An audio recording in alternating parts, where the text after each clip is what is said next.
PM Modi का medical की परीक्षा में ओबीसी और अति गरीबों को आरक्षण देने के फैसले को मास्टर स्ट्रोक के रूप में देखा जा रहा है। खुद पीएम मोदी कह रहे हैं कि सामाजिक उत्थान के लिहाज से मास्टर स्ट्रोक है, लेकिन मास्टर स्ट्रोक का मतलब होता है कि कोई बाजी पलट दी जाए। तो सवाल ये है कि इस मास्टर कार्ड की जरूरत क्यों पड़ी? आरक्षण का ये जो मास्टर स्ट्रोक है, इसके लिए कौन से कारक जिम्मेदार थे? इस पर हम आगे बढ़ें और राज की बात बताएं कि ये फैसला क्यों लिया गया यूपी समेत तमाम विधानसभा चुनावों के पहले। लेकिन उससे पहले मसला क्या है, ये मामला क्या है, ये समझ लेते हैं। तो सपाट अंदाज में ऐसे समझिए कि देश में मंडल आयोग की सिफारिशों के बाद पिछड़ों को 27% आरक्षण की शुरुआत हुई थी। उसके बावजूद देश के मेडिकल पाठ्यक्रमों के अखिल भारतीय हिस्सेदारी यानी ऑल इंडिया कोटा में यह आरक्षण नहीं मिल पा रहा था। दरअसल देश के सभी मेडिकल कॉलेजों की एमबीबीएस सीटों में 15% और परास्नातक वाली एमडी/एमएस सीटों में 50% ऑल इंडिया कोटे से भरी जाती है। सर्वोच्च न्यायालय के आदेश के बाद 2007 से अनुसूचित जाति जनजाति को तो ऑल इंडिया कोटा में आरक्षण का लाभ मिलने लगा था, अन्य पिछड़ा वर्ग के अभ्यर्थियों को यह लाभ नहीं मिल पा रहा था।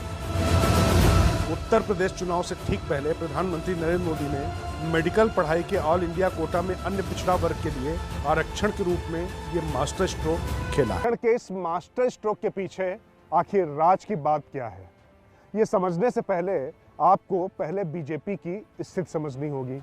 पिछला कुछ अरसा उनके लिए काफ़ी चिंतन और मंथन वाला रहा है, क्योंकि पश्चिम बंगाल में वो तमाम ताकत लगाने के बाद भी सरकार नहीं बना सके।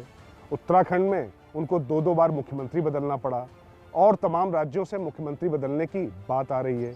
इसी बीच विपक्ष भी लामबंद हो रहा है और मायावती ने ब्राह्मण दलित केमिस्ट्री को एक बार फिर से जमीन पर उतारना शुरू कर दिया है और समाजवादी पार्टी पिछड़ों के साथ साथ में शहरों पर भी फोकस कर रही है। और ख़ास बात यह है कि जो राष्ट्रीय मोर्चा बन रहा है, जिसमें एनसीपी या तृणमूल भी आ सकते हैं, ये सब मिलकर ऐसा गठबंधन तैयार करने की कोशिश कर रहे हैं जिससे बीजेपी के सामने एक बड़ी चुनौती पेश की जा सके। तो उसके मद्देनज़र यूपी चुनाव से पहले ये फैसला लिया गया है। क्यों, आगे समझते हैं। राज की बात यह है कि तमाम समीकरणों के साथ बीजेपी को जो राज पता चला है, उसमें ओबीसी कार्ड को और ज्यादा शान चढ़ाई जा रही है। राज की बात यह है कि बीजेपी का आकलन है कि राष्ट्रीय मोर्चा में प्रत्यक्ष या परोक्ष रूप से कांग्रेस भी शामिल हो सकती है।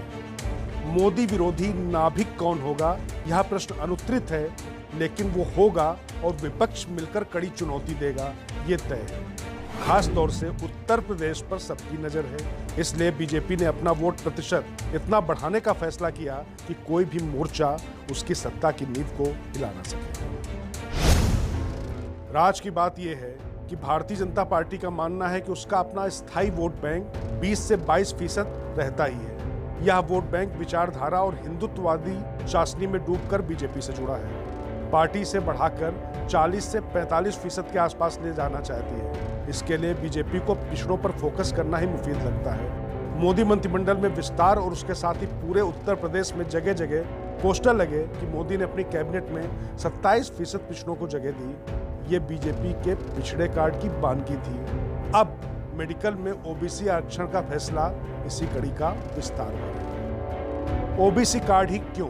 तो इसका जवाब है जनसंख्या में भागीदारी। मतलब आंकड़े भी इसकी गवाही देते हैं कि ओबीसी जाएंगे जिधर, सत्ता का रास्ता उधर। नेशनल सैंपल सर्वे के मुताबिक देश में 41% पिछड़े, 21% अनुसूचित जाति और 9% अनुसूचित जनजाति की आबादी है।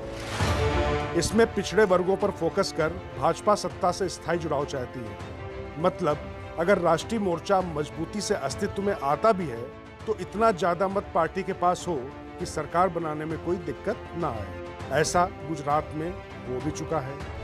कांग्रेस जब मजबूती से लड़ी थी तो बीजेपी ने अपना वोटों का प्रतिशत बढ़ा दिया।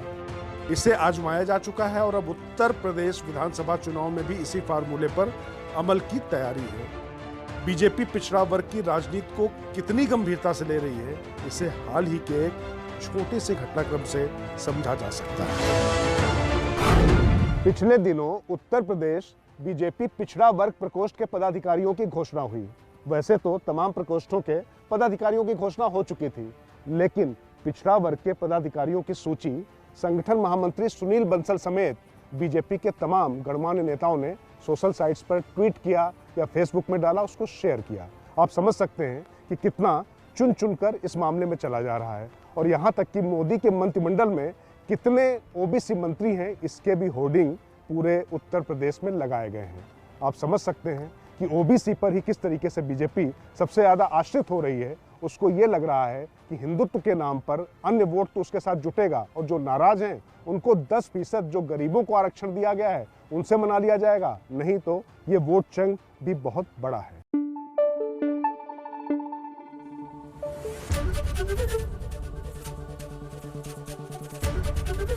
एबीपी न्यूज आपको रखे आगे।